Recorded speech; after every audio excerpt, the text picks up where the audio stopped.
సింగరేణి సంస్థ కార్మికుల సంక్షేమం బొగ్గు బ్లాకుల కేటాయింపులపైన కేంద్ర మంత్రి జి కిషన్ రెడ్డి ఘాటు వ్యాఖ్యలు చేశారు. సింగరేణి ద్వారా లబ్ధి పొందుతూ కార్మికులకు తగినటువంటి ఉద్యోగ అవకాశాలు కల్పించడం లేదని ఆయన విమర్శించారు.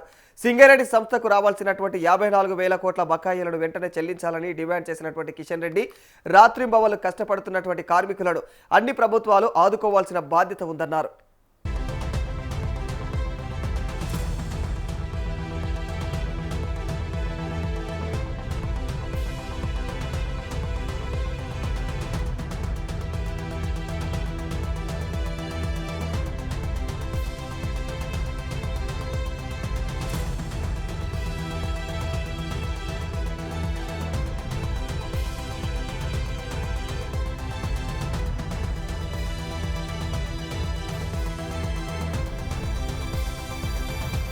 సంస్థ కార్మికుల సంక్షేమం బొగ్గు బ్లాకుల కేటాయింపులపైన కేంద్ర మంత్రి జి కిషన్ రెడ్డి ఘాటు వ్యాఖ్యలు చేశారు.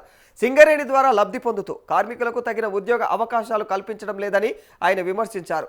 సింగరేణి సంస్థకు రావాల్సిన 54,000 కోట్ల బకాయిలను వెంటనే చెల్లించాలని డిమాండ్ చేసిన కిషన్ రెడ్డి రాత్రింబవళ్లు కష్టపడుతున్న కార్మికులను అన్ని ప్రభుత్వాలు ఆదుకోవాల్సిన బాధ్యత ఉందన్నారు.